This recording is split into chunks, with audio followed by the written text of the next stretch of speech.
This is the outside of the Elddis Majestic 120. As I move along, I will firstly come to the cassette toilet. To remove the cassette, just lift up on the orange lever and pull towards you.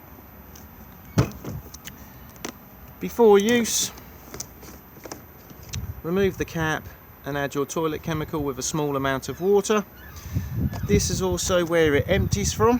Just remember that when you are pouring it away, to hold the button in just here to release the vacuum inside. It's also advisable to keep this seal lubricated. Thetford do their own seal lubricant, but any silicone based lubricant is fine. By turning this part here, gains access inside the cassette for cleaning. If you do need to gain full access inside, this whole section here can be removed. At the moment, this arrow is pointing to the locked point. By twisting this whole section round, so the arrow points to this part here, this piece will release. All of these cassettes are now on wheels with extendable handles.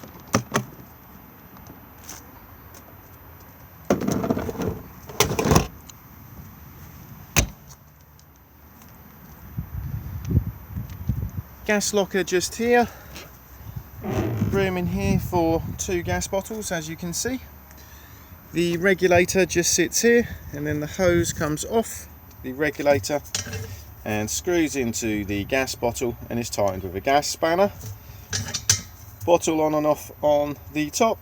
Do make sure that the bottle is isolated for travel.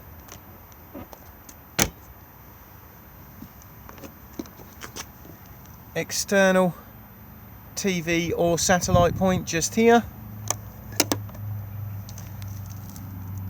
and then just here is the grey water drain, so anything that goes down the plug holes goes into the holding tank and then is drained off at this point here.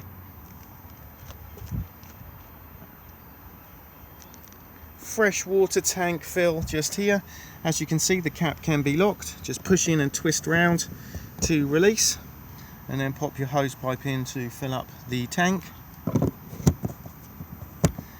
And then directly beneath that is the fresh water tank drain, and then beside this is the flue for the space heater. Don't need to do anything with this, but just make sure that nothing is obstructing it. Spare wheel just here, and it winds down from this point here. So in the jack and wheel brace kit, there is a bar that locates where my finger is. Attach the brace to it and then wind it down.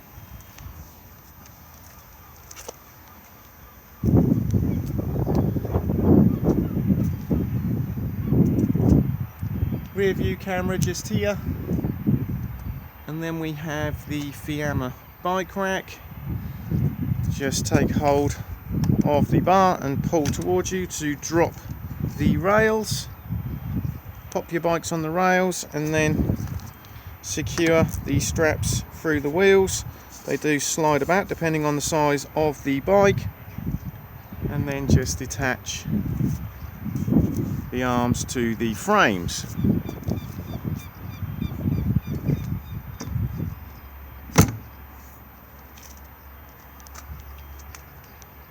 Reverse sensors just here. And then we have the flue for the whale boiler. Again, we don't need to do anything with this flue. There's no covers or anything that need to come off, but again, just make sure that nothing is obstructing it.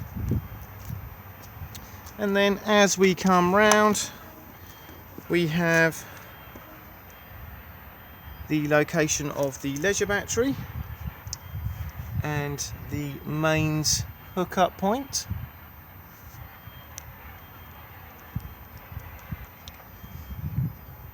Both vents for the Dometic fridge just here.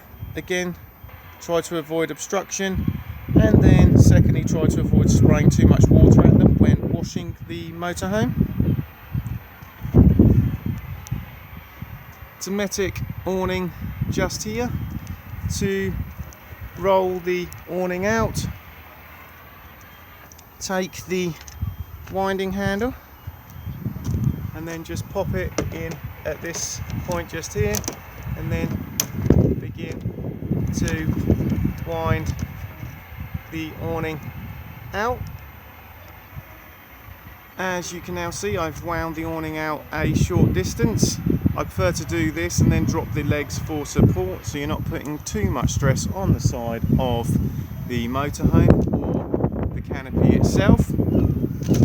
The legs themselves are sprung loaded, so just push in and then release, and then drop the leg to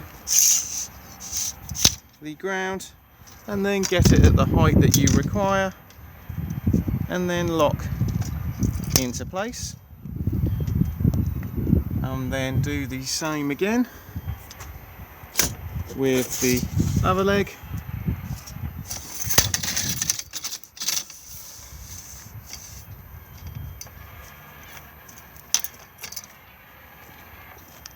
And now that the awning is supported, I can continue to wind it out, walking the legs out as I go.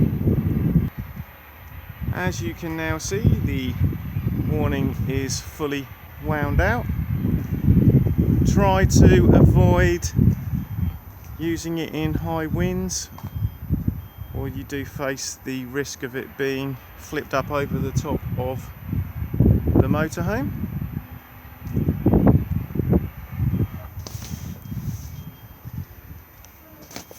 Diesel fill just here, and the cap unlocks on the ignition key. Tyre pressures just here. Jack and wheel brace sits in its own kit underneath the passenger seat, and then the vehicle battery sits underneath the floor of the cab, and bonnet release is just here.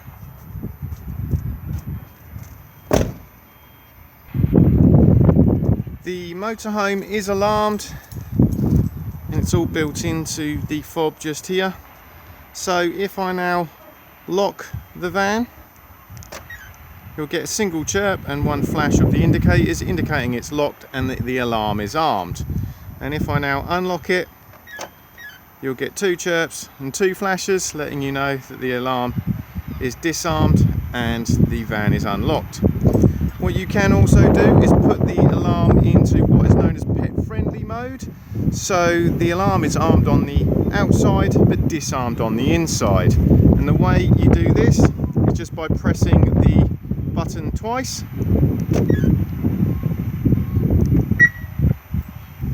And you then get a high-pitched chirp indicating that you are in pet friendly mode. If I now just unlock it again, if any of the doors or the bonnet is left on ajar, when you try to lock, you'll get a series of high-pitched chirps just indicating that something is not shut correctly.